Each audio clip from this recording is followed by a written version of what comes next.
घोषणा करते हैं।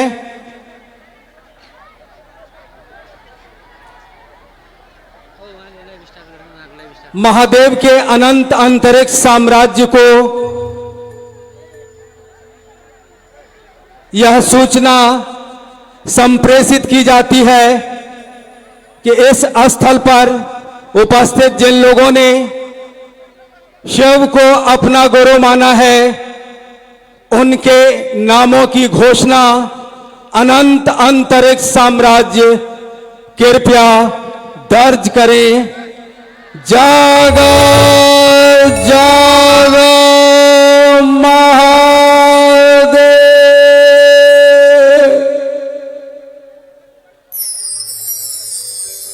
आइए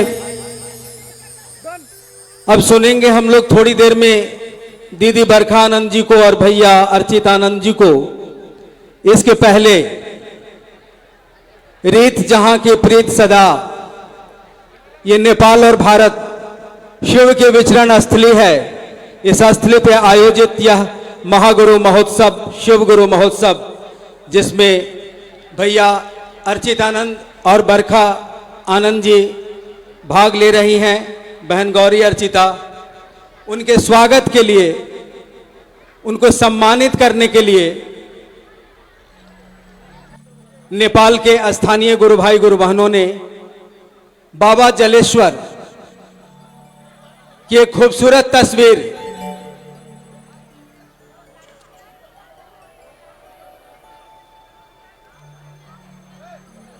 अपने साथ लाए हैं।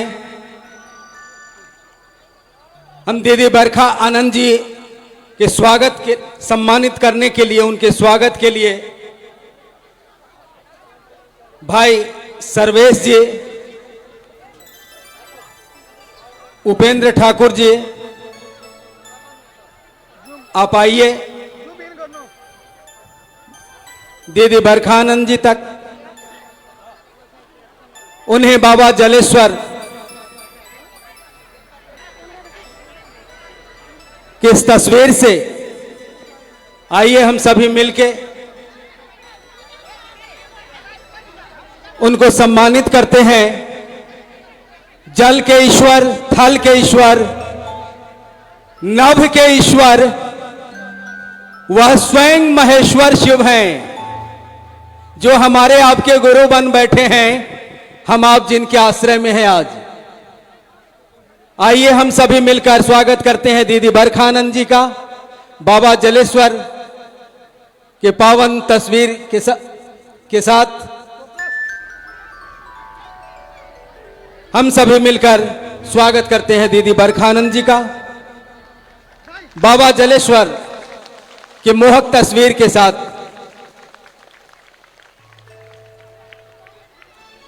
हम सभी सम्मानित करना चाहेंगे भैया श्री अर्चित आनंद जी को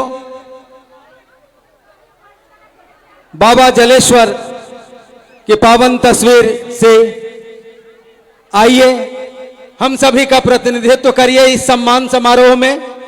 राम भजन जी, प्रमोद ठाकुर, आइए जल्द। कहां हैं आप?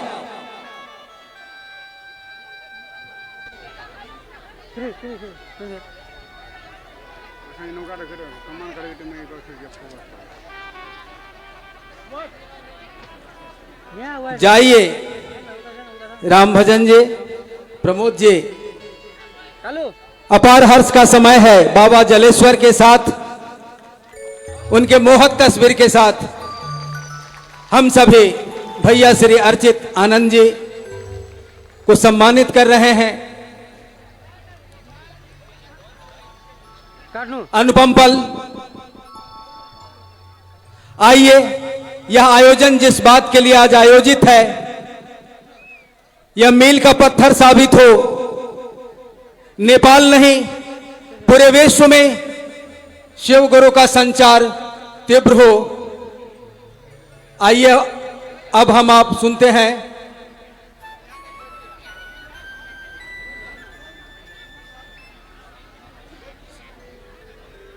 सरिता ठाकुर जी।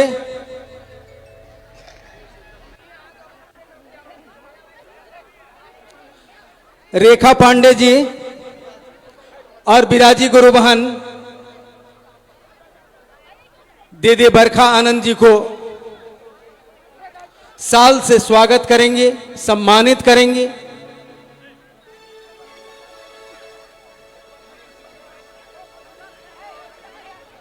और भैया अर्चित आनंद जी को विजय पांडे जी, परशुराम ठाकुर जी, आइए शॉल से इनका सम्मान करिए।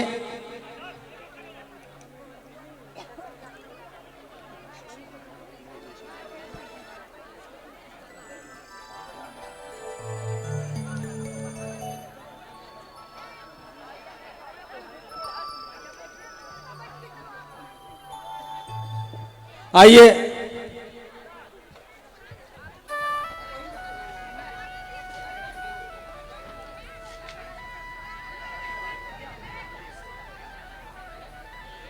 यह कार्यक्रम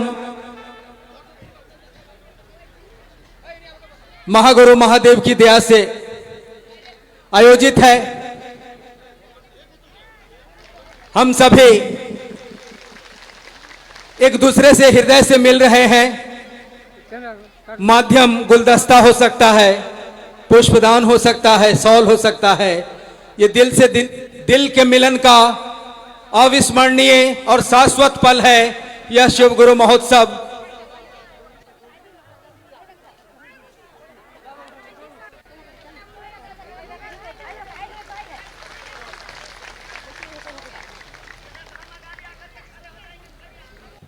और बहन गौरी अर्चिता को गुरु बहन मुस्कान मिश्र जी शॉल से सम्मानित करेंगे। गुरु बहन मुस्कान और पवन मंडल, आप शीघ्र आ जाइए। आप सभी को यहाँ के ये जो आयोजक बंधु हैं जो घूम रहे हैं इस तरह से, इनसे निवेदन किया था मैंने कि इस कार्यक्रम को मंच के बाईं ओर से आप अंजाम देंगे।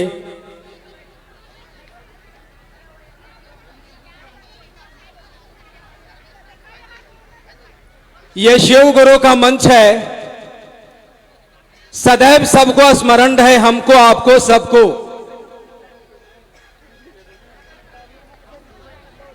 हम भैया श्री अर्चित आनंद जी से आग्रह करते हैं, अनुरोध करते हैं कि आप आइए। आप अपने पिता का धरोहर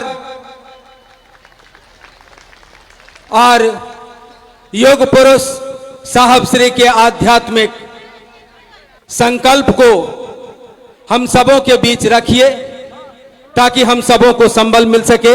आइए हम सुनते हैं भैया श्री अर्चित आनंद जी को। अपने गुरु महादेव साहब दीदी और इस मैदान में उपस्थित तमाम गुरु भाई गुरु बहनों को मेरा प्रणाम।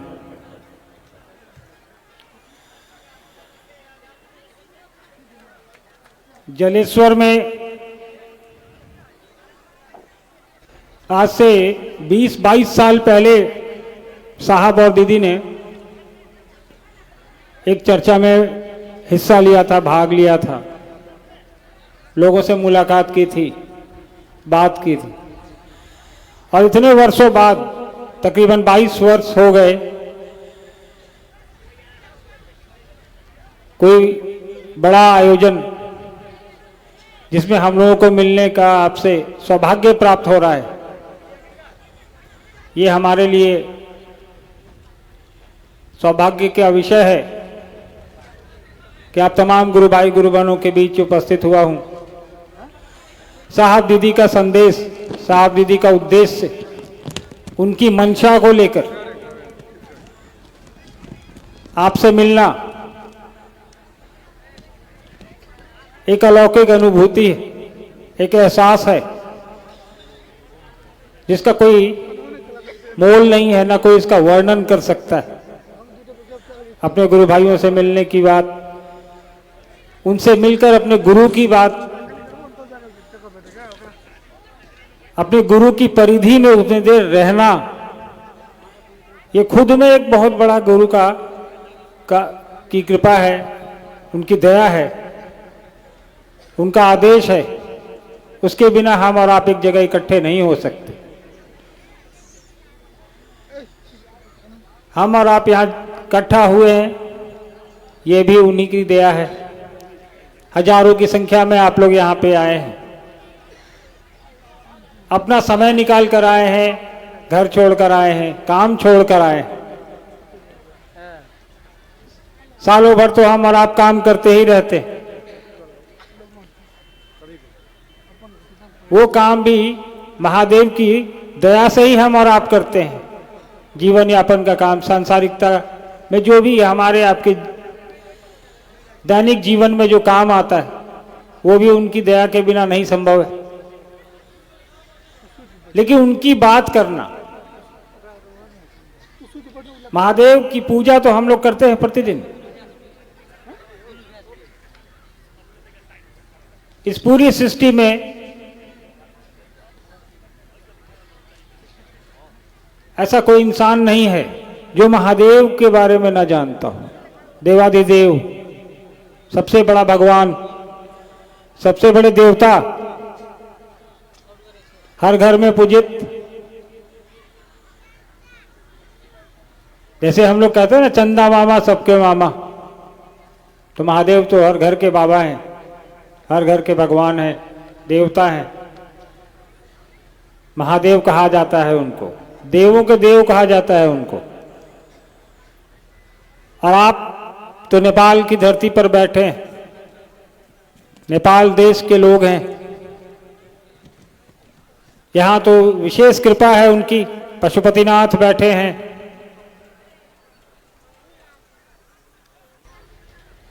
जलेश्वर जगह का भी नाम है। कल हम लोग गए भी थे जलेश्वर महादेव का, हम लोगों ने दर्शन किया, आशीर्वाद मांगा उनसे, दया की याचना की उनसे। माता सीता की भी ये धरती है, खुद में इतनी पवित्र जगह है ये, आध्यात्मिक रूप से इतना, धार्मिक रूप से। यहाँ के लोगों को ये बताने की आवश्यकता नहीं है कि आध्यात्म में आपको हमको कैसा आचरण करना है, धर्म में आपको हमको कैसा आचरण करना है। और हम और आप तो गुरु की बात करते आए हैं। महादेव का वो स्वरूप जो ज्ञान देता है, जो शिक्षा देता है, वो आध्यात्मिक ज्ञान। हम और आप यहाँ क ख ग घ पढ़ने नहीं आए, ABCD पढ़ने नहीं आए। हम और आप यहाँ इसलिए जमा हुए हैं कि महादेव का वो स्वरूप जो हमें आध्यात्मिक रूप से सबल बनाएगा। संसार में जीवन जीने के लिए सांसारिकता में शिक्षक होते हैं, माँ बाप भी शिक्षक होते हैं हमारे आपके प्राथमिक, उसका स्कूल में शिक्षक मिलते हैं, हाई स्कूल में मिलते हैं, कॉलेजों में मिलेंगे, यूनिवर्सिटीज में मिलेंगे, सब तो शिक्षा मिलती है। लेकिन इतनी शिक्षा के बाद भी, अभी थोड़ी देर पहले एक गुरु भाई ने कहा ना, घोर कलयुग, तो मैं तो ये नहीं कहूँगा, क्योंकि उसका भागीदार मैं खुद भी हूँ, इसी युग में रह रहा हूँ, आप भी इसी युग में रह रहे हैं। और हमारी आपकी ही जिम्मेवारी है कि अगर ये घोर कलयुग है तो इसके उतने दोषी हम और आप भी हैं। इसी से निकलने के लिए साहब ने कहा कि महादेव को गुरु बनाने की आवश्यकता है। भगवान के रूप में, देवता के रूप में तो हम और आप हजारों हजार साल से पूजते आ ही रहे हैं। हासिल क्या हुआ, कहाँ पहुंच गए हम और आप, क्या चल रहा है हमारी आपकी जिंदगी में, क्या परिवर्तन आया है हमारी आपकी दुनिया में। साहब की चर्चाओं को ध्यान से कभी सुना होगा आपने, तो कई चर्चाओं में साहब ने कहा, भाषा में तो प्रेम है, दिखता है प्रेम, प्रेम होता नहीं है। भाई भाई में बंटवारे के लिए लड़ाई होती है कि नहीं? पति पत्नी में तलाक होते हैं कि नहीं?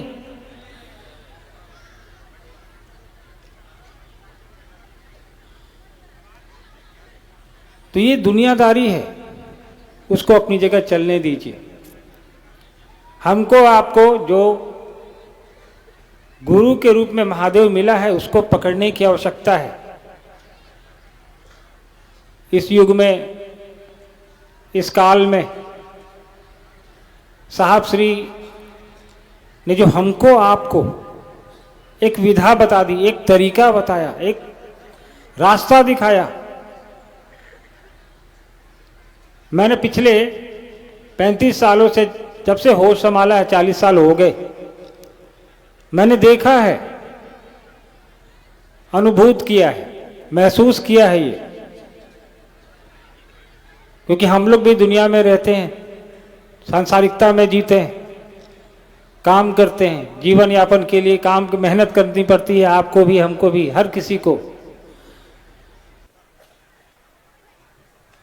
लेकिन महादेव के इस स्वरूप से जुड़ने के बाद आप अपने अंदर, हम अपने अंदर, अगर जो साहब ने कहा है, जो साहब ने विधा बताई है, जो साहब ने तरीका बताया है जुड़ने की, वो विधि अपनाते हैं, यानी 3 सूत्र अपनाते हैं और ईमानदारी से अपनाते हैं, तो हमको आपको अपने अंदर एक अनुभूत, एक एहसास ये महसूस होगा कि जो पहले था वो अब नहीं, जो होना था, जो होना चाहिए था, वो अब हो रहा है। जरूरत है जुड़ने की महादेव के उस स्वरूप से, साहब की दी हुई विधा से। साहब ने क्या विधा दी? कहा कि 3 सूत्र करो। 3 सूत्र कैसे आए सबको पता है, कैसे करना है ये भी पता है।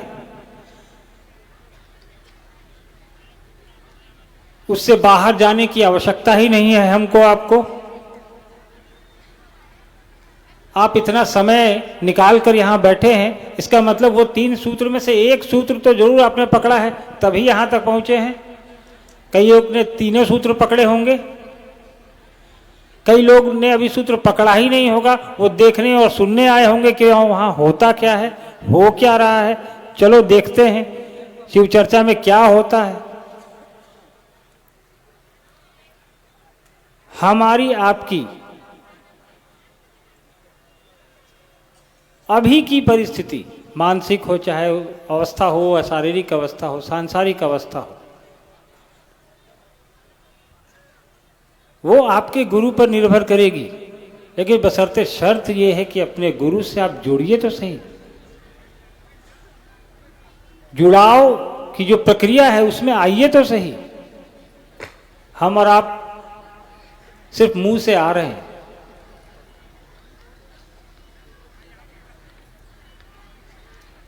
चलिए, मुंह से भी अगर आ रहे हैं तो उसमें निरंतरता होनी चाहिए।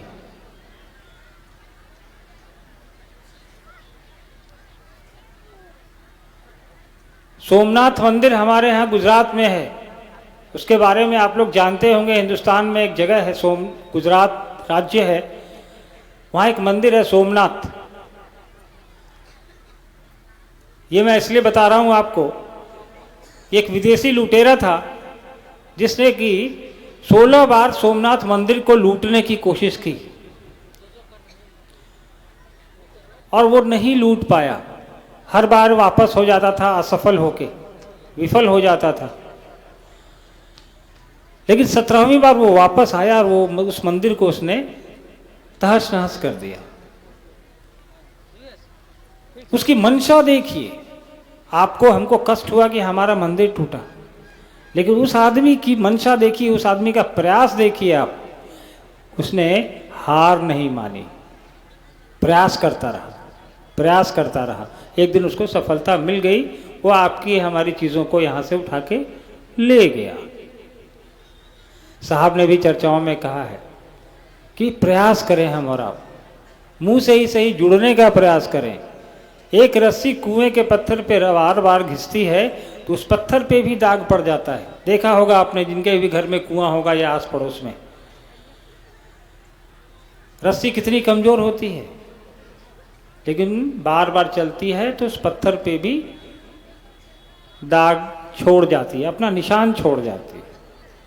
तो आवश्यकता है कि अपने गुरु से जुड़ने का प्रयास करने का। एक बार में नहीं जुड़ेंगे, 2 बार में नहीं जुड़ेंगे, लगातार लगे रहो रे भाई, तेरा बनत बनत बन जाएगी।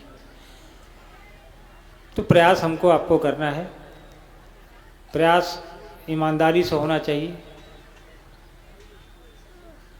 मन में हमारे आपके आ गया कि शिव गुरु हैं, हम प्रयास करते हैं, साहब ने बताया है ये रास्ता, इस पर चल के देखते हैं, तो शुरुआत तो हमारी आपकी होगी। प्रयास आवश्यक है।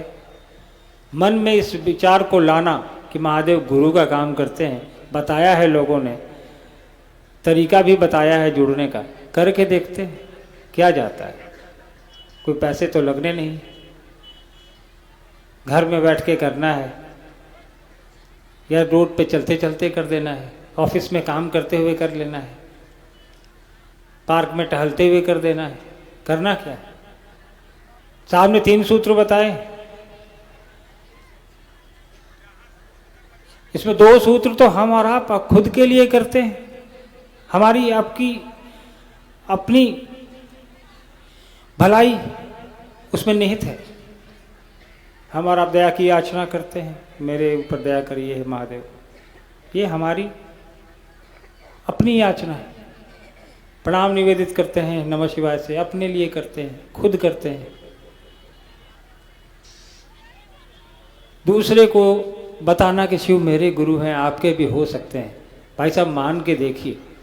एक ये है, इन तीनों में क्या पड़ा है, क्या लगा है, लेकिन इसके परिणाम बहुत बड़े हैं। करना तो बहुत आसान है, मन की व्यवस्था आप अगर वहां पे स्थिर कर लिया आपने कि नहीं ये 3 काम मुझे करने हैं 24 घंटे में, जरूरत है स्थिर होने की। वहां पे मन को थोड़ा देर के लिए वहां स्थिर कर लिया, चाहे 2 मिनट के लिए किया, चाहे 5 मिनट के लिए या 1 मिनट के लिए भी करके देखिए, परिणाम बड़े हैं इसके, और परिणाम यहां दिख रहा है। आप इतनी बड़ी संख्या में यहां मौजूद हैं, यह परिणाम बताता है कि 3 सूत्र कारगर हैं, हम और आप कर रहे हैं तो उसके परिणाम मिल रहे हैं। परिणाम मिल रहे हैं तभी आप यहां उपस्थित हैं। यह कोई राजनीतिक रैली तो है नहीं, यहां पे सारे आध्यात्मिक लोग जमा हैं, शिव के लोग जमा हैं, साहब के लोग जमा हैं, दीदी के लोग जमा हैं।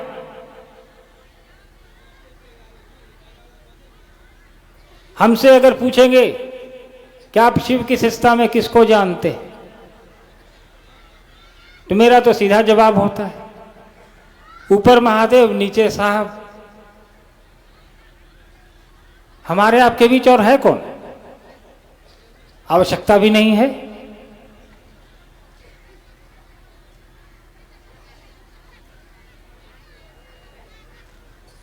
साहब ने आज से 40 साल पहले अकेले जो ये शुरू किया था, आज करोड़ों लोग, संख्या आप गिन नहीं सकते, साहब की बताई हुई सुविधा से जुड़ चुके हैं। और वो करोड़ों लोग और लोगों को जोड़ने का प्रयास कर रहे हैं। क्यों कर रहे हैं आखिर? इसके पीछे सोचा कभी हमने आपने कि साहब ने ये क्यों कहा कि दूसरे को भी बताओ? साहब के पहले भी तो लोगों ने शिव को गुरु बनाया था। उन लोगों के दिमाग में ये, जेहन में ये बात क्यों नहीं आई कि बताए लोगों को भी कि महादेव का एक ये भी स्वरूप है जो सबसे जरूरी है।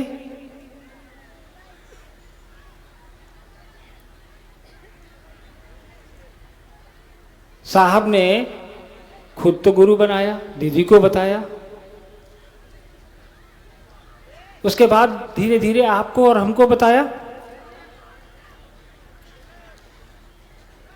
और अब जब साहब ने अपना काम कर दिया, बीज तो पूरी दुनिया में डाल दिया शिव के गुरु स्वरूप का, अब ज़रूरत है हमको आपको उसको आगे लेके चलने की, उसको बढ़ाने की, और बढ़ भी रहा है। साहब ने कहा कि वो आदमी जो धरती पर आया है तो वो महादेव को गुरु बना सकता है, इसमें करना कुछ नहीं है। कोई भी इंसान दुनिया के किसी भी कोने में है, अगर धरती पर आया है, महादेव की पूजा करता है, नहीं करता है, लेकिन वो पात्रता रखता है कि तुम महादेव को गुरु बना लो, गुरु के रूप में जुड़ने में साहब ने कहा कोई भेद नहीं, कोई रुकावट नहीं, किसी भी तरह की कोई बंदिश नहीं है। उन्होंने कहा कि तुम किसी धर्म से आते हो, किसी जाति से आते हो, कुछ भी खाते हो, कुछ भी पहनते हो, कहाँ रहते हो, कहाँ नहीं रहते हो, इसका कोई मतलब नहीं है शिव की शिष्टता में, क्योंकि गुरु शिष्य परंपरा में इन चीज़ों की कोई अहमियत नहीं है। आवश्यकता है हमको आपको साहब की बात समझने की।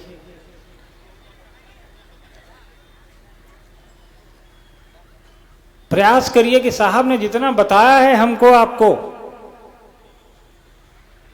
उसको अपने जेहन में, अपने अंदर में उतारें, चेष्टा करें, प्रयास करें। और मैं आपको बताता हूं कि ये आप प्रयास करके देखेंगे, आपको अपने अंदर खुद में परिवर्तन दिखाई देगा, और जब आप में और मेरे में परिवर्तन दिखाई देगा तो लोगों को हमारे आपके अंदर परिवर्तन दिखेगा। क्योंकि आप और हम महादेव की बात करते हैं। गुरु अपने चेला को कैसा बनाएगा? अपने जैसा बनाता है ना। आप किसी पहलवान के पास जाएंगे तो वो आपको पहलवानी ही सिखाएगा, कुश्ती लड़ना सिखाएगा। किसी ड्राइवर के पास जाएंगे तो वो आपको ड्राइविंग सिखाएगा, गाड़ी चलाना सिखाएगा। किसी पायलट के पास जाएंगे तो वो आपको हवाई जहाज चलाना सिखाएगा। बोले कि वो आपको अपनी तरह बनाएगा।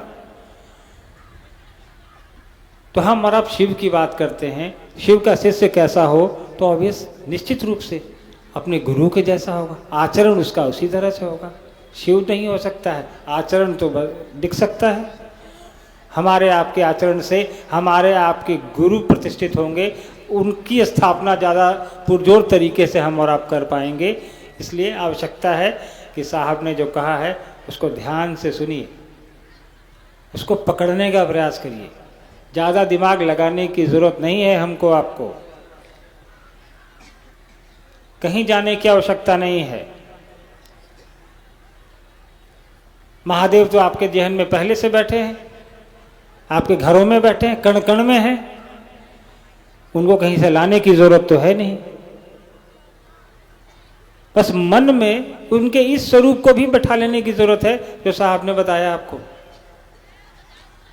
साहब दीदी ने अपनी वर्षों की मेहनत, अपनी पूरी जिंदगी लगा दी हमको आपको इस राह पर लाने में।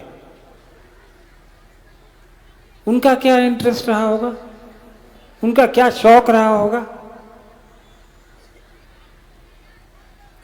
महादेव से जुड़े, आपको जोड़ा, हमको जोड़ा, लक्ष्य पूरी सृष्टि को जोड़ने का रखा। और आज साहब दीदी शरीर में नहीं है, लेकिन उनका आशीर्वाद, उनके उद्देश्य, उनकी मंशा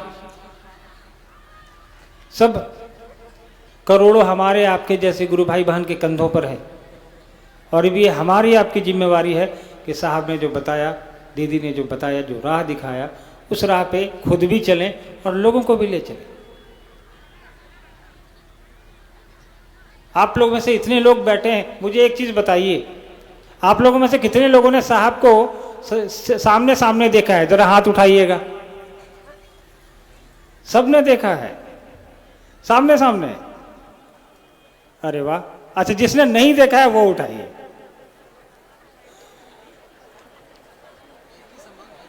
बात तो बराबर ही हो गई यार।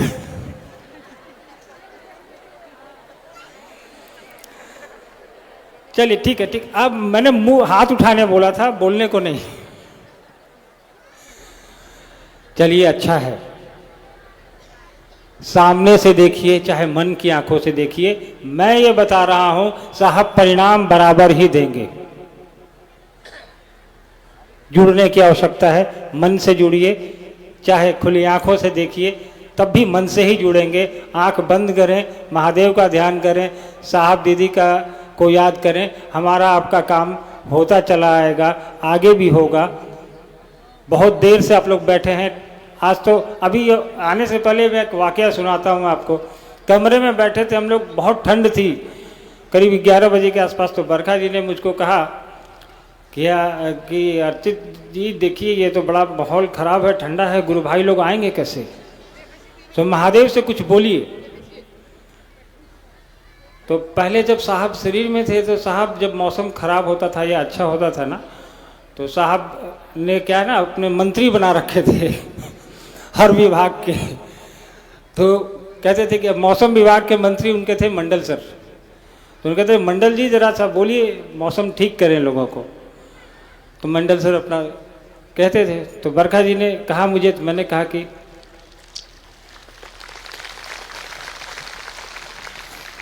तो बरखा जी ने मुझे कहा कि महादेव से कुछ कहिए आप।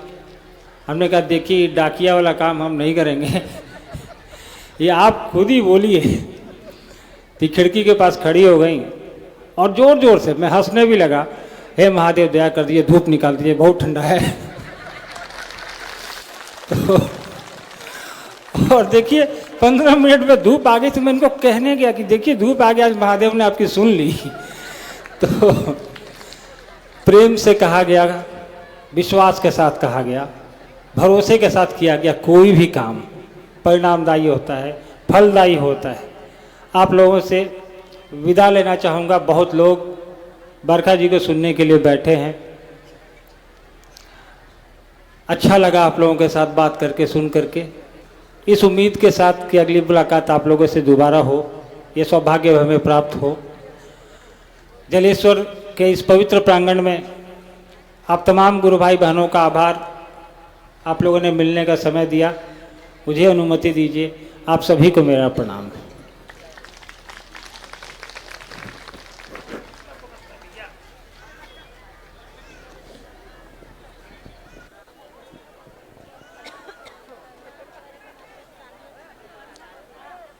बहुत सुंदर।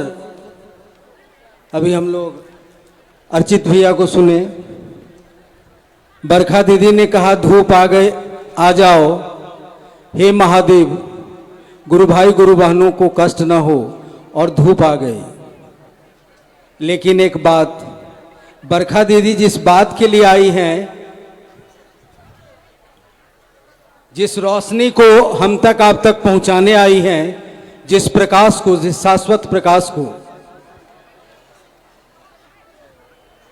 उस प्रकाश को हम अनुभूत करेंगे, सुनेंगे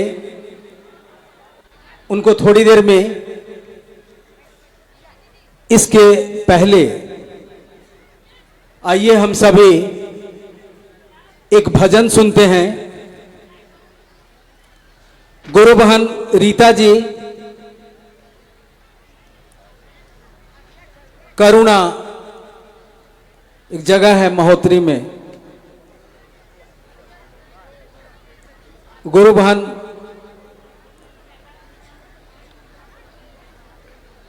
रीता जी के इस भजन के बाद हम आप दीदी बरखानंद जी को सुनेंगे। साहब की वाणी गूंजेगी। सिर्फ सुनना नहीं है, हमको आपको उन बातों को अपने दिल में जगह देनी है।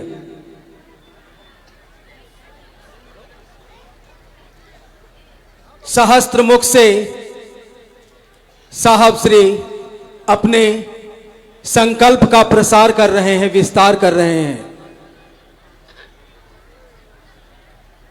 गुरु बहन रीता जी, गुरु बहन मुन्नी जी, रीता जी,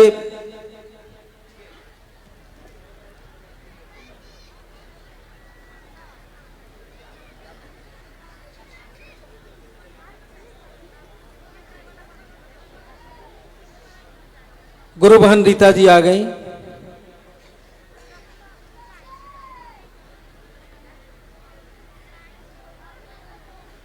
शांतचित होके अपने गुरु से दया मांगिए, भजन सुनिए, चर्चा सुनिए। आइए भजन सुनते हैं।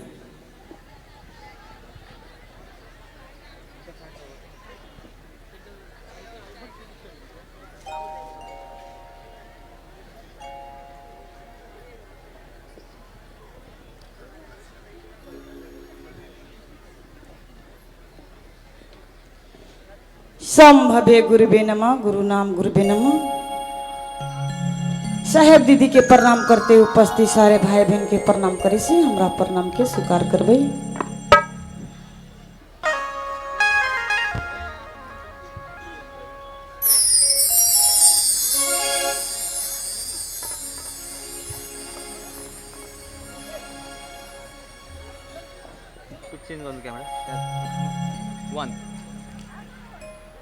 अगर शिव गुरु का सहारा न होता, अगर शिव गुरु का सहारा न होता, दुनिया न कोई हमारा न होता। अगर शिव गुरु का सहारा न होता, दुनिया में कोई हमारा न होता। जब से मिल गई है दया हमको उनकी, राह बदल गई मेरे जिंदगी का। नजरों से उनका इशारा न होता, नजरों से उनका इशारा न होता, दुनिया में कोई हमारा न होता। नजरों से उनका इशारा न होता, दुनिया में कोई हमारा न होता।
भैया हरिंदर अगर नहीं होता, भैया हरिंदर अगर नहीं होता, दुनिया में कोई हमारा न होता। भैया हरिंदर अगर नहीं होता, दुनिया में कोई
शिव गुरु के अमृत पिलाया न होता, शिव गुरु के अमृत पिलाया न होता, दुनिया में कोई हमारा न होता, शिव गुरु के अमृत पिलाया न होता, दुनिया में कोई हमारा न होता।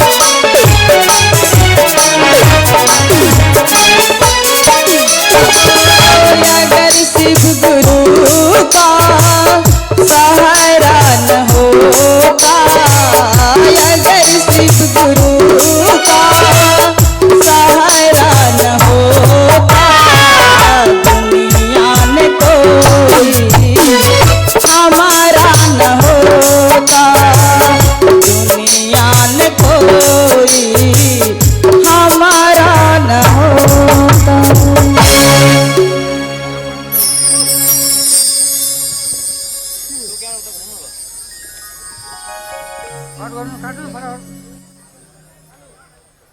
आइए अब हम लोग दीदी बरखा आनंद जी को सीधे सुनेंगे थोड़ी देर में। हम सभी उनको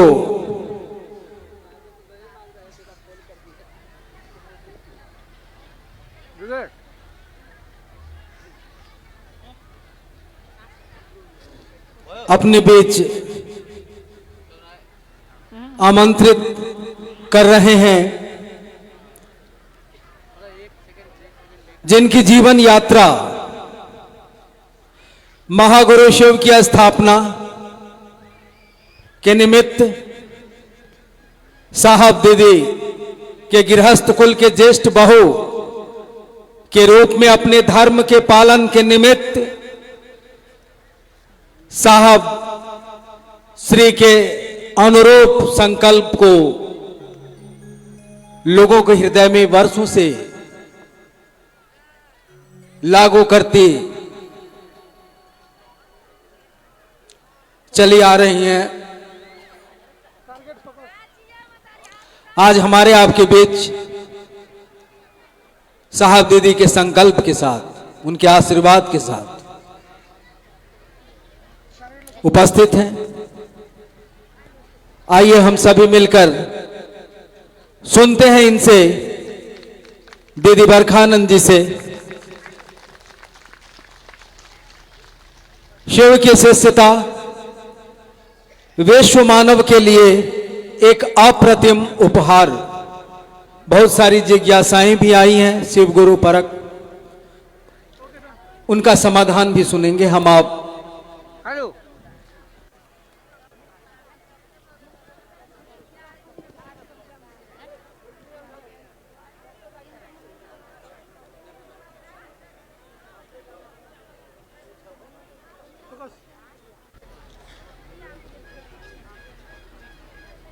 मेरे गुरु महेश्वर शिव को मेरा प्रणाम है। इस कालखंड के प्रथम शिव के शिष्य और हम सबों के परम आदरणीय वरेण्य गुरु भ्राता साहब श्री हरिनानंद जी के चरणों में मेरा प्रणाम है। प्रणाम है शक्ति स्वरूपा माँ नीलम आनंद जी के चरणों में और जलेश्वर के इस मैदान में उपस्थित विभिन्न जगहों से आए हुए, नेपाल, भारत, सभी जगहों के आए हुए गुरु भाई गुरु बहन के चरणों में मेरा प्रणाम है।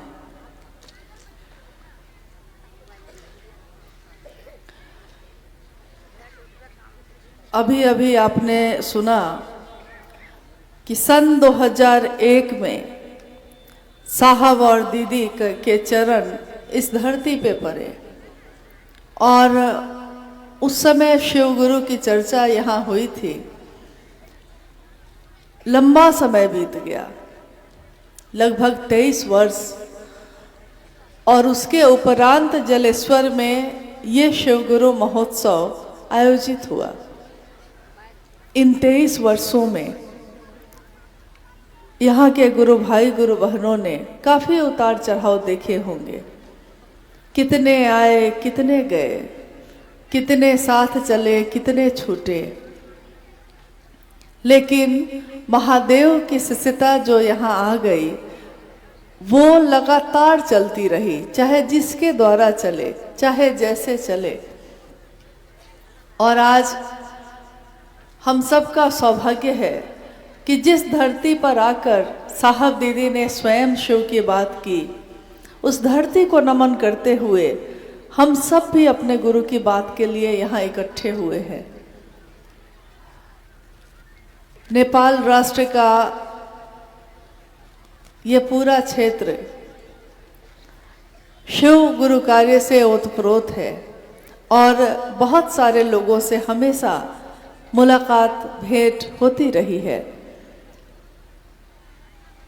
आइए हम लोग इस विषय पे बात करें जिसके लिए विषय अभी आपने सुना। भगवान शिव की शिष्यता विश्व मानव के लिए सबसे सुंदर उपहार है। भगवान शिव की शिष्यता, तो पहले हम लोग इस पे थोड़ा विचार करते हैं। भगवान यानी शिव का वो स्वरूप जिसमें उनके अलग अलग सारे स्वरूप एक साथ है, समग्र स्वरूप, सारे रूप जिसमें विद्यमान है। वो कौन सा रूप है? उनको हम कहते हैं भगवान, परम ईश्वर, महादेव, महेश्वर। धरती के लोगों ने महादेव को अलग अलग रूपों से पुकारा है। किसी ने महाकाल के रूप में उनका दर्शन किया तो उसने महाकाल की तस्वीर बना दी। जो उसके मन ने देखा महादेव के जिस रूप को, उसने वैसी तस्वीर बना दी। किसी ने वैद्यराज के रूप में देखा तो उसने वैसी तस्वीर बना दी। जब धरती पे सभ्यता आ रही थी, बस रही थी, तो उस समय लोगों के पास कपड़े नहीं होते थे पहनने के लिए। तो कोई बाघ का चमड़ा लपेटता था, कोई हिरण का चमड़ा लपेट के रहता था। उन्होंने जो कल्पना की, उन्होंने जो दर्शन किया शिव का, उसी रूप में किया। इसलिए शिव की तस्वीरें आज भी हमको उसी रूप में दिखती हैं। निहंगी है शिव, शरीर पे कोई वस्त्र नहीं, चिता का भस्म लपेटे हैं, यानी जीवन में शाश्वत कुछ भी नहीं है। जीवन में यानी जो हम पैदा होते हैं और मर जाते हैं, जीवित रहते हैं और चले जाते हैं, शाश्वत कुछ भी नहीं है। ना जप तेरा, ना तप तेरा, ना क्रिया तेरी, ना साधना तेरा, कुछ भी शाश्वत नहीं है, यानी कि हमेशा नहीं रहेगा। आज जो बहुत सुंदर है, कल उसकी सुंदरता बदल जाएगी। आज जो फूल खिला है मेरे आंगन में, आज वो फूल खिला हुआ है, खुशबू दे रहा है, लेकिन कल उसकी आयु खत्म हो जाएगी। और आज जो उसका सच है, सुंदर है, वो खुशबू भरा है उसमें, कल उसका सत्य बदल जाएगा, उसकी सच्चाई बदल जाएगी। कल वो फूल खिलकर मुरझाकर झड़ जाएगा, झड़ झड़ करता हुआ जमीन पे गिर जाएगा। उसकी सत्यता जो कल दूसरी थी, आज दूसरी हो जाएगी। हमारा भी जीवन है, हम पैदा होते हैं और निर्दोष निष्कलंक पैदा होते हैं। हमारा जीवन भी आगे बढ़ता है। धीरे धीरे जीवन में बहुत सारी चीजें आती हैं। हर दिन हर पल हमारा जो सत्य आज है, कल बदल जाता है। हमारा मन आज जिसको प्रेम करता है कल उससे घृणा करता है, आज जिससे घृणा करता है कल उससे प्रेम करता है। यानी हमारा सत्य भी बदलता है, रोज पल प्रति पल हमारी सच्चाई बदल जाती है, हमारी सुंदरता बदल जाती है।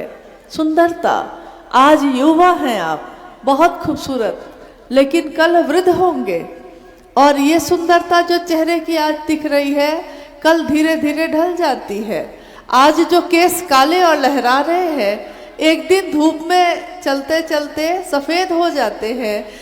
तभी हम कहते हैं कि ये बाल मैंने धूप में सफेद नहीं किए हैं, अनुभव और उम्र से आए हैं, लोग कहते हैं। यानी हमारी सुंदरता भी बदलती है, क्षय होता है। दुनिया की हर रचना, हर चीज का सत्य बदलता है, हर चीज की सुंदरता बदलती है, लेकिन शिव की सुंदरता कभी नहीं बदलती। जो शिव सत्य है, सनातन है, शाश्वत है, उसका क्षय, उसमें कमी, उसमें गिरावट कभी नहीं होती, कभी नहीं हुई। मात्र शिव के लिए धरती के लोगों ने कहा है कि वो स्वयं भू हैं। उसी को हम लोग थोड़ा आसान शब्दों में शंभु कहते हैं। शंभु मतलब कि जो स्वयं से पैदा हुआ हो, उनके माता पिता का भी कोई पता नहीं, अजन्मा है, नित्य है, नवीन है, निहंगी है, शमशानी है, उमा का पति है, गृहस्थ जीवन के लोगों का साकार आदर्श है, और एक तरफ अघोर है, महाकाल है, महाकपालेश्वर है, एक तरफ उमा के पति के रूप में प्रेम की पराकाष्ठा है, और एक तरफ निशंगी है, काल को नियंत्रित करने वाला। यानी कोई उसका अपना नहीं, कोई पराया नहीं, अघोर है, निसंगी है, जिस पे कोई प्रभाव नहीं पड़ता आपके सुख का, आपके दुख का। और दूसरी तरफ वही शिव, उसी शिव की चेतना, उसी शिव की ऊर्जा इतनी सूक्ष्माति सूक्ष्म है, इतनी सूक्ष्माति सूक्ष्म है कि हम पुकारते हैं और वह सुनता है। मनसा क्या है हमारी, यही वहां पे स्वीकार होती है। मुझ में तो ऐसी कोई बात नहीं, आप में भी कोई ऐसी बात नहीं, लेकिन शिव से पुकारा है दिल ने, दिल से पुकार बैठा है एक शिष्य कि गर्मी हो जाती, धूप हो जाती। देखिए वो मालिक, वो शिव कितने करीब से सुनता है, कितनी जल्दी सुन लेता है, कितने करीब से। मालिक बड़े करीब से सुनता गरीब की, तज लाज अपनी, लाज रखता उसकी। जो शिव अपने लाज को छोड़कर अपने शरण में आए हुए लोगों की लाज रखते हैं, उनकी इज्जत रखते हैं, वो शिव अनेक रूप हैं जिसके। साहब ने कहा कि आपके जो गुरु हैं, आप जो सोचते हैं कि अरे ये तो शिव ही तो है, यही शिव ना जिसकी पूजा होती है, यही शिव ना जिसके लिए व्रत रखते हैं, जिसको जल चढ़ाते हैं। हमारा मन उस शिव को बस इतना ही समझता है।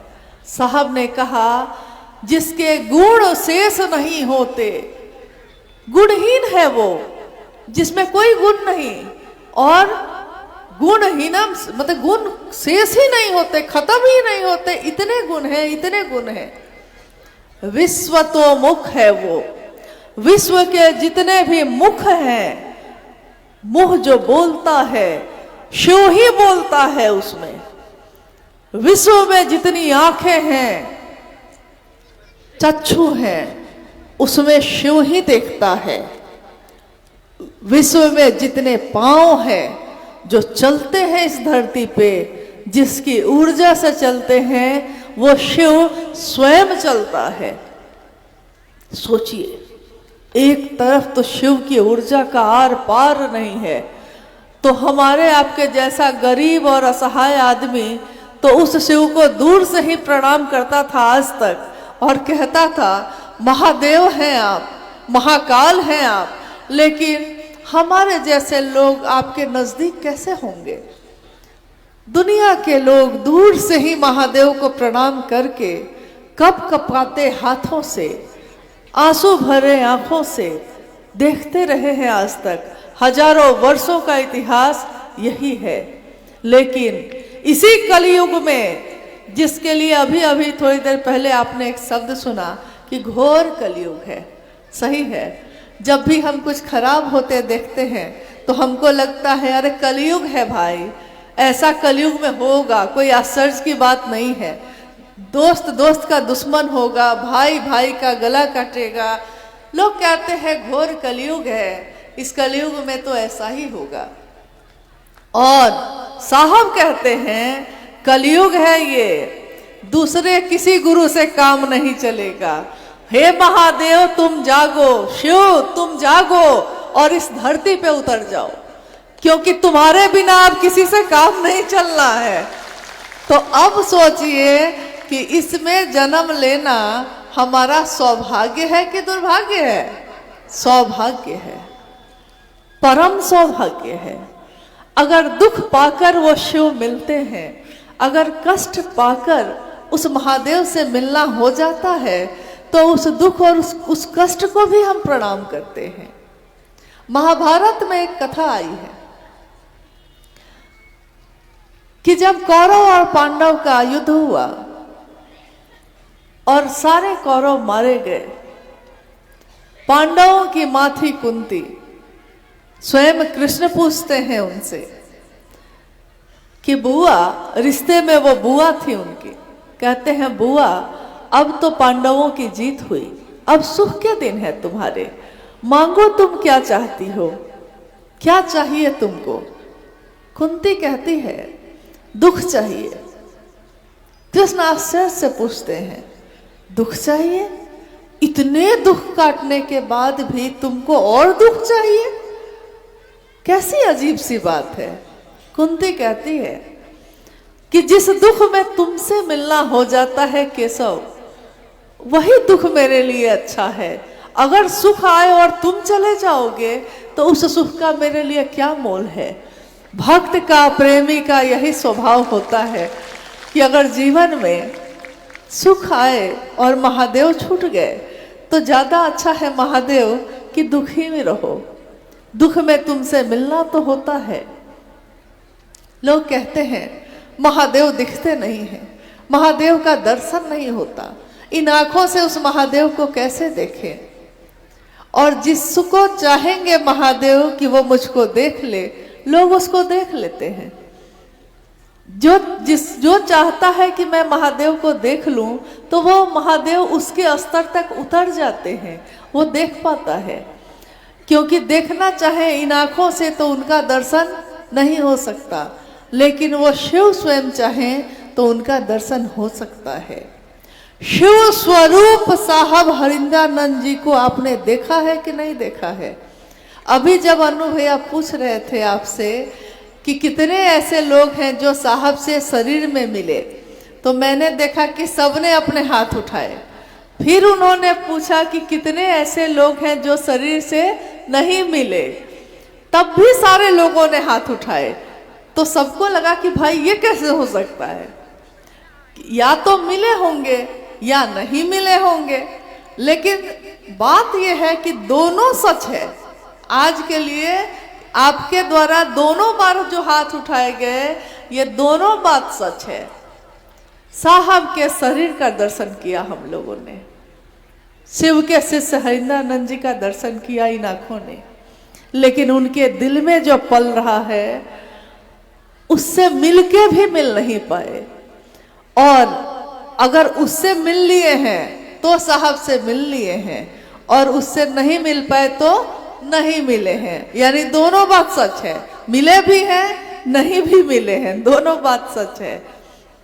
शिव के लिए कहा गया है, हमारे शास्त्रों ने कहा, आदि शंकराचार्य बहुत बड़े शिव भक्त हुए, उन्होंने लिखा कि एक बरगद के पेड़ के नीचे शिव बैठे हैं, गुरु बैठे हैं। गुरु युवा है, जवान है, युवा हैं, और उनके पास नीचे में चारों तरफ से शिष्य बैठे हैं। शिष्य वृद्ध हैं, सारे शिष्य वृद्ध हैं आयु में। गुरु युवा हैं, बैठे हैं। गुरु मौन है, चुप है। शिष्य भी सारे चुप हैं, मौन है। गुरु भी मौन, शिष्य भी मौन। गुरु युवा, शिष्य वृद्ध। लेकिन उस मौन से ही शिष्यों के मन का सारा संशय, सारी शंका विनष्ट हो रही है, नष्ट हो रही है। मौन है। शिव जब साक्षात गुरु खुद हो जाते हैं, स्वयं हो जाते हैं, तो शिष्यों के मन के संशय को ऐसे ही विनष्ट होते देखते हैं हम। कल जहां हम लोग थे, रास्ते में 3-4 जगहों पे गुरु भाई गुरु बहनों से भेंट हुई। बर्दीवास में, यहाँ से नज़दीक है, शायद वहाँ के गुरु भाई गुरु बहन आए होंगे। तो लोगों ने कहा कोई जिज्ञासा है तो अभी पूछ लीजिए, फिर समय नहीं मिलेगा। उन गुरु बहनों ने कहा कि यही बात है कि मन में कोई जिज्ञासा ही नहीं है। तो मैंने उनको कहा कि जानती हैं, ये जो जिज्ञासा मन में कुछ है ही नहीं, कोई संशय नहीं है, कोई शंका नहीं है, ये कब होता है? जब हम विचार से भाव में जाते हैं। कोई बात विचार में आती है, घनीभूत होती है, गहरी होती है, भाव में बदल जाती है। भाव भी गहरे होते हैं। भाई भाई का भाव, पति पत्नी का भाव, मित्र का भाव, दुश्मनी का भाव, भाव भी गहरे होते हैं। भाव टूट भी जाते हैं, लेकिन जब गहरे होते हैं तो हम कहते हैं प्रेम हो गया है। और जब प्रेम हो जाता है, प्रेम भी गहरा होता है, तो हम कहते हैं कि भक्त हो गए हैं, भक्ति है ये। प्रेम जब हो जाता है, उसी स्तर पे आकर मन के सारे संशय नष्ट हो जाते हैं। क्योंकि प्रेम बस प्रेम करता है, उसको प्रेमी की हर बात अच्छी लगती है, कुछ भी बुरा नहीं लगता, कुछ भी मन में जिज्ञासा नहीं होती। शिव से भी अगर प्रेम हो जाए, शिव से सीधे विचारों से भी हम जुड़ते हैं, भावों से भी जुड़ते हैं। लेकिन कोई अगर सीधे प्रेम, क्षण में प्रेम होता है, नहीं होता तो सालों साल बीत जाते हैं, प्रेम नहीं होता है। 5 साल हो गया, 10 साल, 20 साल हो गई शादी को, पति है, पत्नी है, प्रेम नहीं है, बस निर्वाह कर रहे हैं, रहना है। बूढ़े हो गए, मौत हो जाएगी, अब प्रेम नहीं हो सका। हाँ, पति है तो सम्मान है, पत्नी है तो परवाह है, लेकिन प्रेम न हो सका। और किसी से होना रहता है तो क्षण में हो जाता है, बिना देखे हो जाता है, सुन के ही हो जाता है, देखकर ही हो जाता है। तो प्रेम का जो स्तर होता है, उसमें जाने वाले के मन के सारे संशय विनष्ट हो जाते हैं। कोई जिज्ञासा नहीं, कोई शंका नहीं। कोई पूछता है कोई शक है, तो सामने वाला कहता है कोई शक नहीं, बेशक कोई शक नहीं, बिना शक के। शिष्य का मन भी जब शिव से प्रेम कर बैठता है, तो उसका मन भी बिना किसी शंका के हो जाता है। और बादल जो घिरे हुए होते हैं, उसी में से ज्ञान की रोशनी निकलती है। एक रोशनी से सारे शंका के बादल हट जाते हैं और ज्ञान का सूर्य चित्त में, हमारे दिल में दैदीप्यमान हो जाता है, प्रकाशित हो जाता है। इसीलिए गाया है किसी ने, मन उजियारा जब जग छाया। मन में जब उजियारा आता है, मन में जब रोशनी होती है, तो जग में उजियारा होता है, जग उजियारा होए। शिव के शिष्य हरिदानंद जी साहब के मन में जब शिव के ज्ञान का उजाला हुआ, देखिए आज ये जग कैसा उजाला है, कैसे उजाले से भरा है। तभी तो हम बैठे हैं, तभी तो आप बैठे हैं, तभी तो हम शिष्य बन पाए, तभी तो वो मेरे गुरु हो पाए, नहीं तो नहीं हो सकता था। ये संभव नहीं था। हजारों साल से हम लोग हाथ जोड़कर दूर से ही महादेव का दर्शन करते थे। अभी एक गुरुबान जो भजन गा रही थी, गा रही हैं, उनका भाव है कि शिव से अपना कोई नहीं है। पहले तो नहीं लगा था ये, पहले तो ये रिश्ता नहीं बना था महादेव से, लेकिन साहब हरिंद्रानंद जी का जन्म हुआ इसी कलयुग में न हुआ। सन 1948 में 31 अक्टूबर सन 1948 में सिवान जिला में उनका जन्म हुआ और दिवाली बनी। इसी कलयुग में न हुआ, इसी कलयुग में, इसी जहरीले मौसम में के वो भी तो एक फल है, लेकिन उस फल पे इस जहर के, इस जहरीले मौसम का कोई असर नहीं हुआ, क्योंकि जो खुद शिव की बात कहने आए हैं, जो खुद शिव की बात संदेश लेकर जमी पे उतारने आए हैं, उनका जीवन अमृत होता है, उसमें जहर का कोई असर नहीं होता। नहीं तो हलाहल विष पीकर भी, कहानी सुना है ना हमने कि समुंदर में मंथन हुआ और देवता भी और राक्षस भी शिव के पास आए और कहा कि महादेव आप आज्ञा करें तो समुद्र में मंथन हो जाए तो बहुत सारी चीजों की प्राप्ति होगी और देवता भी लाभ प्राप्त करेंगे, राक्षस भी लाभ प्राप्त करेंगे। महादेव के लिए तो देवता भी बराबर है, महादेव के लिए तो राक्षस भी बराबर है। मंथन हुआ, कितने रत्न निकले, पारिजात वृक्ष निकला, लक्ष्मी माँ निकली, बहुत सारे रत्न निकले, हाथी ऐरावत निकला, सभी देवी देवताओं में बांट लिए गए और सब ने अपने अपने अनुसार बांट लिया। लेकिन उसी बीच में हलाहल निकला, कालकूट विष निकला। हलाहल यानी जिसके निकलते ही हवाओं में जहर फैलने लगा, लेकिन देवी और देवताओं ने, राक्षसों ने दौड़ कर आकर शिव से प्रार्थना की तो क्या हुआ? महादेव ने कहा कि अरे कौन बड़ी बात है, अगर सबका भला इससे होता है, सबका जीवन इससे बचता है, तो उन्होंने अपने हाथों की अंजुरी से ही उस विष को पी लिया और विष को पीकर मान सहित विष पी के शंभु भय जगदीश, मान सहित विष भी पी लिया। मान के साथ, शिव की गरिमा है, शिव का मान है, उस मान के साथ किसी ने जहर भी दिया तो पी लिया है। लेकिन बदले में उन्होंने जहर नहीं दिया, बदले में उन्होंने सबको अमृत ही दिया है।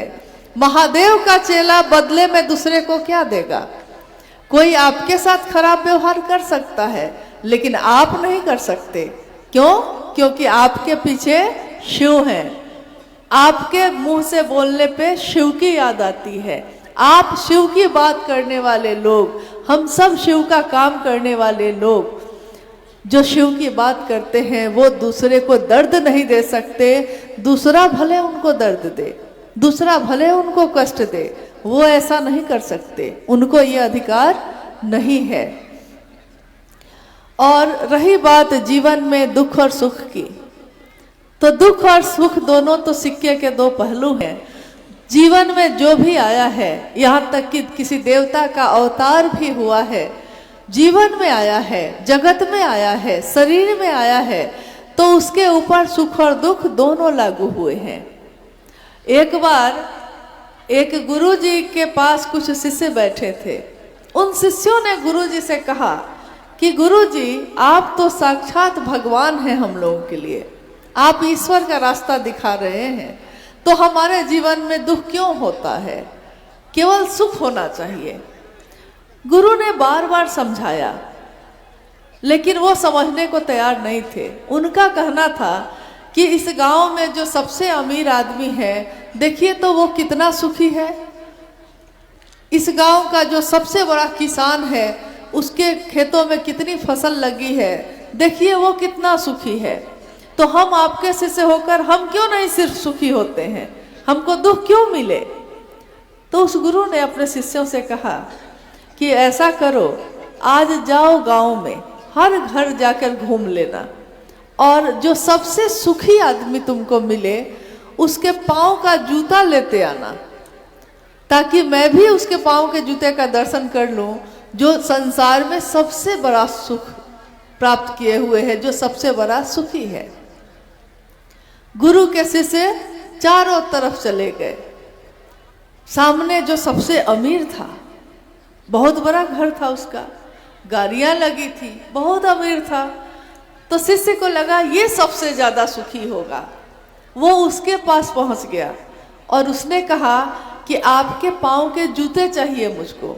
उस व्यक्ति ने पूछा कि मेरे पाँव के जूते आपको क्यों चाहिए? तो उसने कहा क्योंकि आप संसार के सबसे सुखी आदमी हैं। उस व्यक्ति ने जवाब दिया, किसने कहा आपसे कि मैं सबसे सुखी हूँ? मेरे पास पैसा बहुत है, लेकिन मेरी पत्नी एक बीमारी से ग्रसित है और काफी समय से वो बीमार है। किसी दिन मेरे जीवन में सुख नहीं है। पैसा बहुत है, सुख नहीं है। लौट कर वो आ गया, दूसरे के घर गया, देखा कि सबसे बड़ा किसान है, खेत ही खेत है इसके पास। तो उसने कहा कि भाई आपके पास तो बहुत खेत है, इतने अनाज है आपके पास, आप सबसे सुखी होंगे, आप अपने पाँव का जूता दे दीजिए। उस किसान ने कहा, किसने कहा कि मैं सबसे ज्यादा सुखी हूँ? क्योंकि मेरे फसल लगाने पे बार बार फसल खराब हो जा रही है, हमेशा परेशान और दुखी हूँ, कब फसल अच्छी होगी।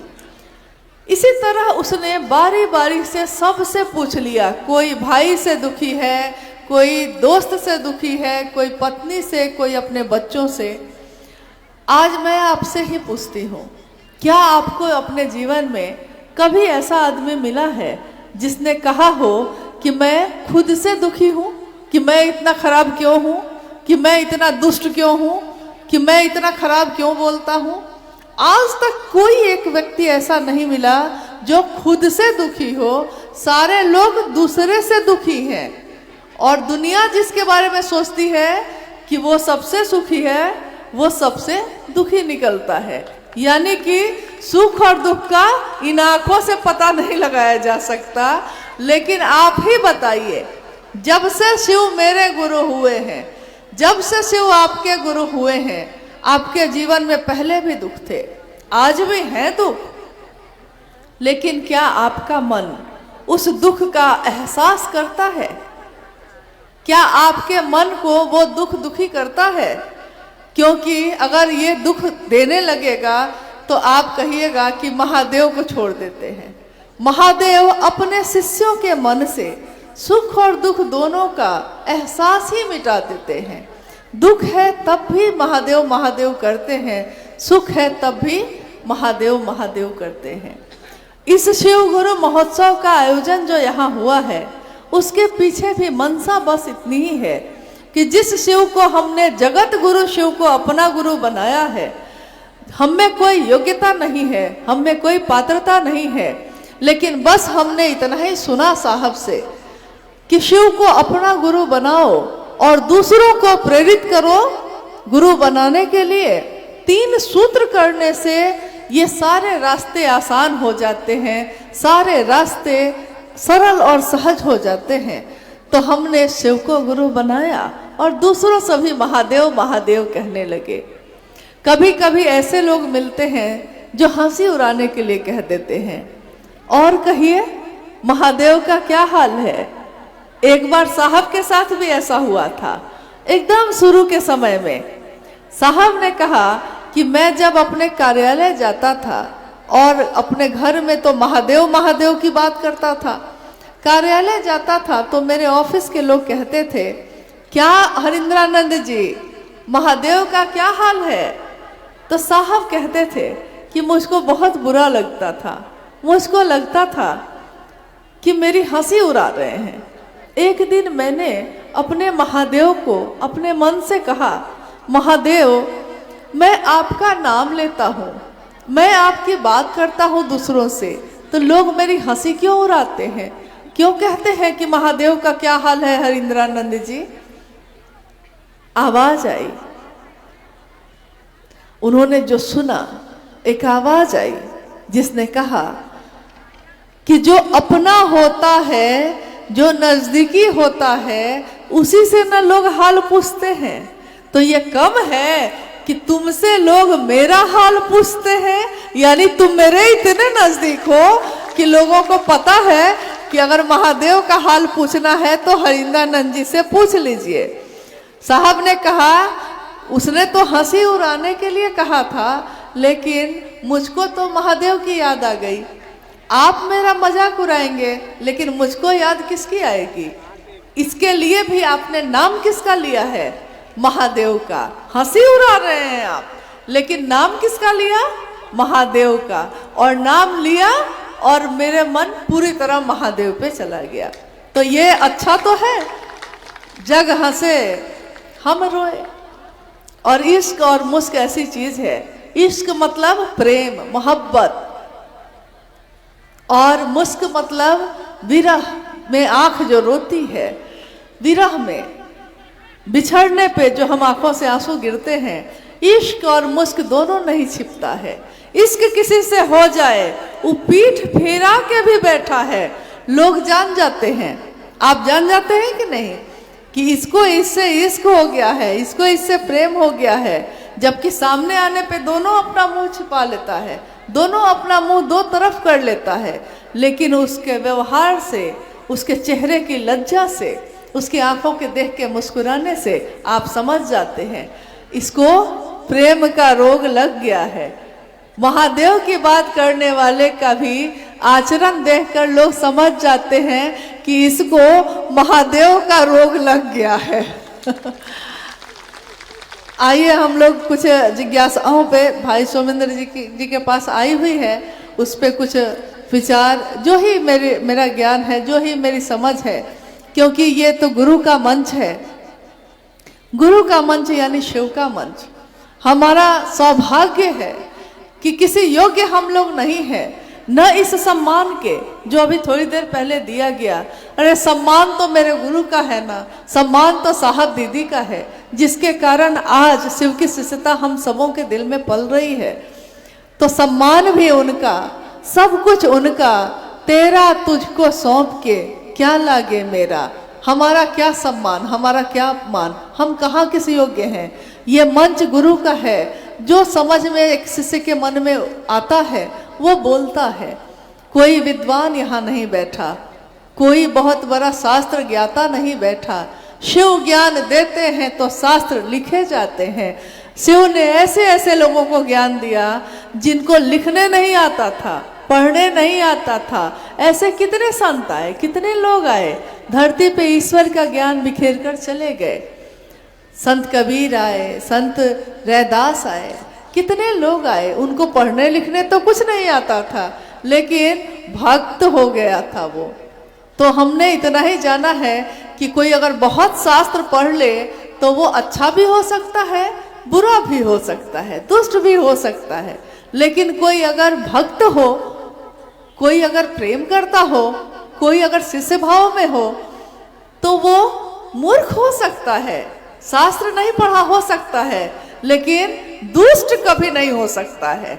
हमेशा वो प्रेमी होगा, हमेशा वो झुकेगा, हमेशा वो प्रेम करेगा और प्रेम बांटेगा। आइए कोई जिज्ञासा है? जिज्ञासा है, भाई प्रवीण जी हैं सुरसंड बिहार से, सीतामढ़ी से। साहब और शिव में क्या अंतर है?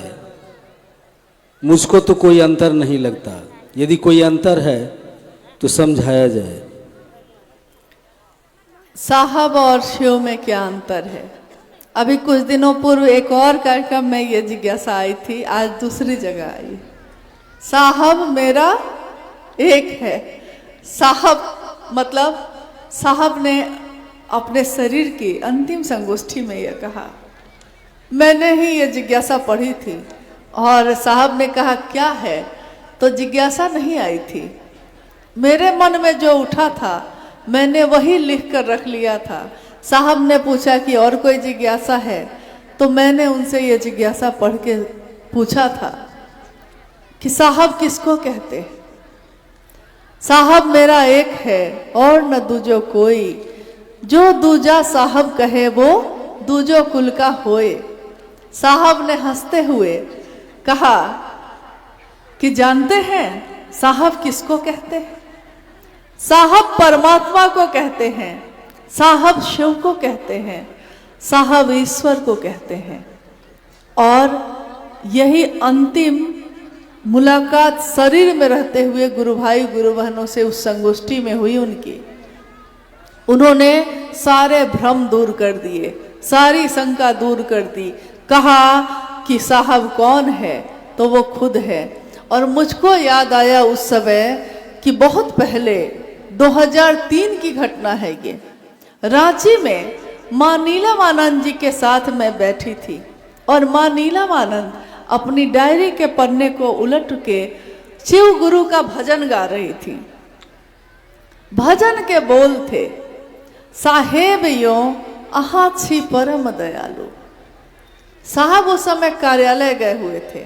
दोपहर के भोजन में वो आने वाले थे। दोपहर का भोजन में साहब आने वाले हैं, लेकिन उससे पहले माँ नीलम आनंद बैठी हैं। मैं उनके नज़दीक ही बैठी हूँ। वो अपने डायरी के पन्ने को उलट रही हैं और गा रही हैं, साहेब यो आहा छी परम दयालु।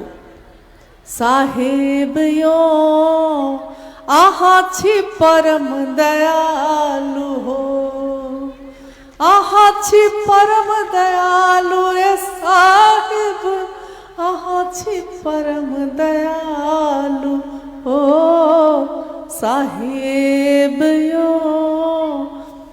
और मैं उनके मुख को देख रही हूँ। माँ नीलम लीन होकर इस गीत को गा रही हैं। उसी समय साहब कार्यालय से घर को आए। साहब ने कहा कि नीलम, साहब महादेव को कहते हैं। माँ नीलम ने कहा कि हाँ, मैं महादेव के लिए ही तो गा रही हूँ। फिर साहब जब चले गए भोजन करके, तो माँ नीलम आनंद जी कहती हैं कि मुझको महादेव और साहब में कोई अंतर नहीं लगता, मैं इन्हीं के लिए गा रही हूँ। देखिए, आज एक गुरु भाई ने जिज्ञासा की है अभी कि मुझको तो कोई अंतर नहीं लगता। जो शिव में लीन हो जाए, जो शिव स्वरूप हो जाए। और अभी अनु भैया ने अपनी चर्चा में कहा कि कोई गुरु शिष्य को अपने जैसा बनाता है। महादेव जो गुरु होंगे मेरे आपके, वो साक्षात शिव ही तो बनाएंगे। जब पहलवान पहलवान बनाता है, जब जुआरी जुआरी बनाता है, जब ताश खेलने वाला ताश खेलना सिखा देता है, जब दारू पीने वाला दारू पीना सिखा देता है, जब साधु साधु बना देता है, तो महादेव की संगत में रहने वाले लोगों को महादेव से कम क्या बनाएंगे।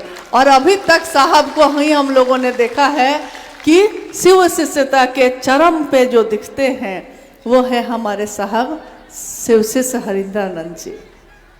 कोई भेद नहीं, एक ही सिक्के के दो पहलू। एक तरफ से देखो तो शिव दिखता है, दूसरी तरफ से देखो तो साहब स्वयं दिखते हैं। इतने घुले मिले हैं कि अलग होते ही नहीं हैं। धूप है, अभी धूप दिख रही है और इसमें जो धाह है वो दिखती नहीं है, लेकिन धूप से वो धाह अलग नहीं है, धूप से वो रोशनी अलग नहीं है। दूध हमारे घर में जो होता है, दूध सफ़ेद होता है, लेकिन दूध से वो सफ़ेदी अलग नहीं होती। समंदर पानी है, समंदर में पानी होता है, नमकीन होता है, खारा होता है, उस पानी से वो नमक अलग नहीं है। ऐसा घुल गया है, नमक को पानी में रख दीजिए, अब वो पानी नमकीन है। अब आप कहिएगा कि नमक कहाँ दिख रहा है और पानी कहाँ दिख रहा है, तो उसी पानी में उस नमक को खोजना पड़ेगा। साहब हरिंद्रानंद जी का दर्शन करना है तो उसी महादेव की खोज में जाना होगा, वही उनका दर्शन होगा, क्योंकि वही वो विराजते हैं, वही वो रहते हैं, कहीं और उनका ठिकाना तो है ही नहीं। दूसरी जिज्ञासा है कि विगत 25-30 वर्षों से गुरु कार्य कर रहे हैं, फिर भी धरती की समस्या विचलित करती रहती है, क्यों? इस जिज्ञासा को आपने सुना। 25-30 वर्षों से शिव गुरु कार्य कर रहे हैं, लेकिन तब भी धरती का दुख विचलित कर रहा है। एक घटना आपको सुनाते हैं। साहब का आवास जहां साहब रह रहे हैं, उस समय उपवन में, रांची में एक घर जो उनका है जिसका नाम है उपवन। उपवन का अर्थ होता है छोटा वन। वन मतलब जंगल और उपवन मतलब छोटा जंगल। उसमें हम लोग बैठे हैं और साहब शाम की चर्चा या दिन की चर्चा हो रही, दिन में चर्चा हो रही है। साहब पूछते हैं, एक बात बताओ तुम लोग, महादेव का चेला, महादेव कहते हैं ना भोग और मोक्ष दोनों देते हैं। भोग और मोक्ष, भोग मतलब संसार का सुख, जितने भी सुख चाहो ले लो, और मोक्ष मतलब जीवन और मृत्यु के चक्र से आपको मुक्त कर देना, शिव में शिवलीन हो जाना। तो साहब ने कहा कि एक बात बताओ, अगर महादेव उतर कर आ जाएं और महादेव कहे कि भोग और मोक्ष दोनों हम देने को तैयार हैं, या महादेव को पुकारेगा कोई शिव का शिष्य और कहेगा कि महादेव मुझको भोग और मोक्ष दोनों दे दीजिए, ये कहेगा, तो शिष्य उसको लेगा या नहीं लेगा? लोग चुप हो गए, लोगों को समझ में नहीं आई, हम लोग को भी समझ में नहीं आई बात कि क्या पूछना चाहते हैं। साहब ने कहा कि जो महादेव का चेला होगा उसका मिजाज महादेव जैसा होगा कि नहीं? हम लोगों ने कहा हाँ होगा, क्योंकि जिसकी संगत में आप रहिएगा उसी के जैसा ना मिजाज होगा। तो बलशाली के संगत में रहिएगा तो अपना मन भी बलवान लगेगा। कोई पहलवान साथ में चलेगा तो हम भले दुबले पतले हैं, लेकिन पहलवान मेरे साथ है तो उसके बल से हम बलवान, मालिक तू मेरा भगवान, तेरे बल से मैं बलवान, होता है ना ऐसा। तो महादेव की संगत लेने वाले का मिजाज कैसा होगा? साहब ने पूछा।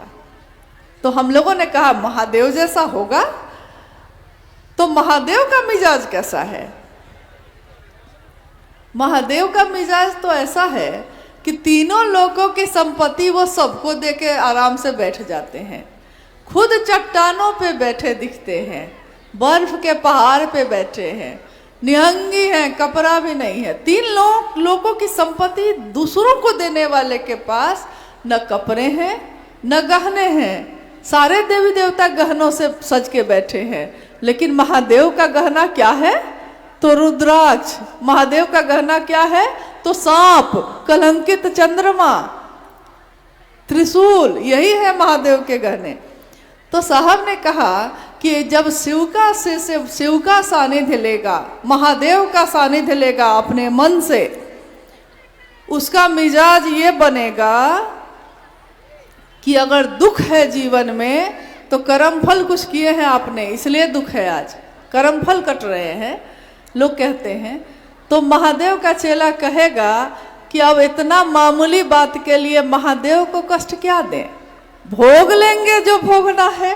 अगर मेरे भोग लेने से इस जन्म में कर्म फल खत्म हो जाए तो अब इतनी सी मामूली सी बात के लिए अपने महादेव को उतारें। तो महादेव का चेला कहेगा कि भोग ही लिया जाए। अब आपने 25-30 वर्षों से आप कह रहे हैं कि मैं शिव का शिष्य हूँ, शिव का शिष्य।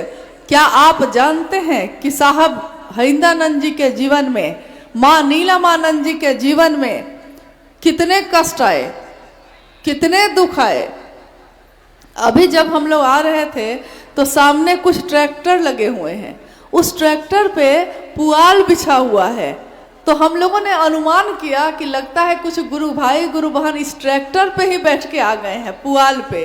ठंडा का समय हो और पुआल का बिस्तर हो, इससे ज़्यादा सुख तो गद्दा पे भी नहीं मिलता है, लेकिन हम लोग को वो भी नहीं मिल पाता है न उधर मिलता है न इधर मिलता है।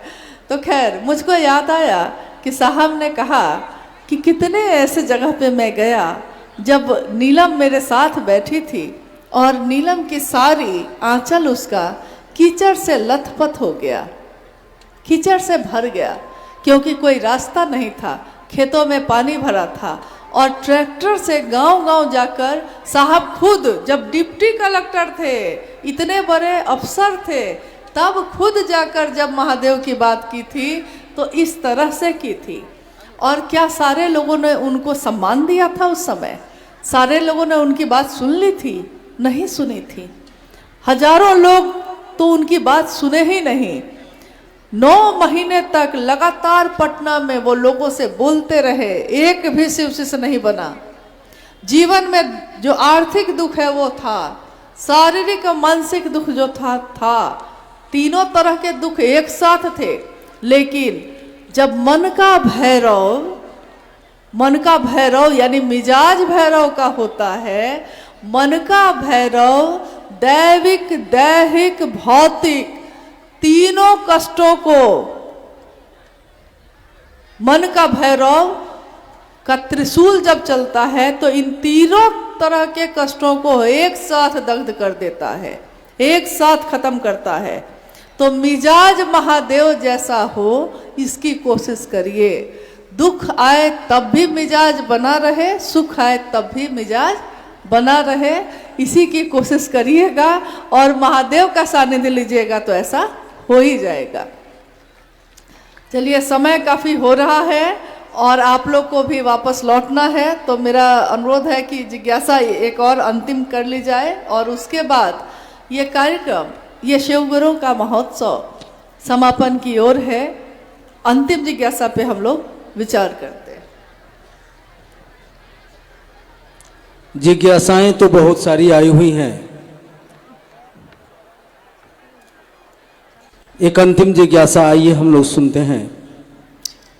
साहब श्री के द्वारा दिया गया राजमार्ग क्या है?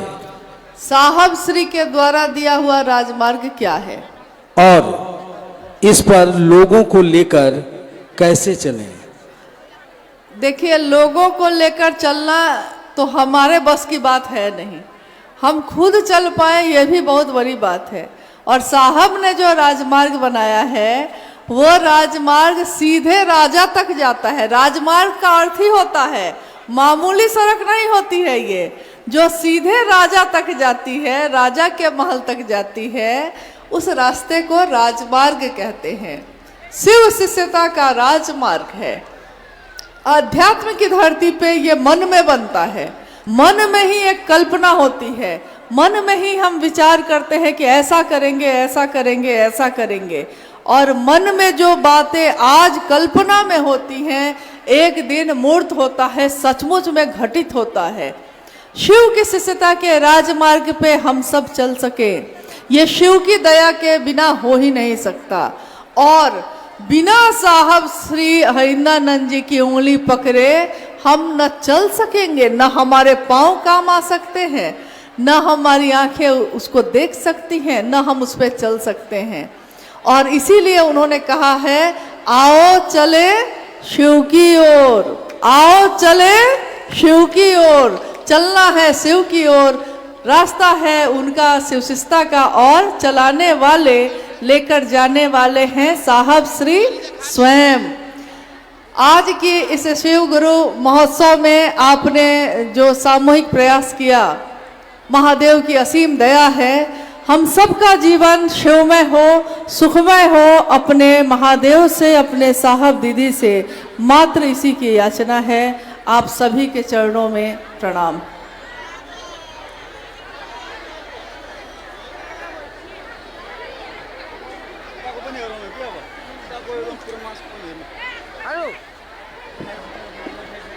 सब भाई बहन से अनुरोध है, अपने जही अच्छी तो यह बैसल रहो, कुछ देर कार्यक्रम और चलते।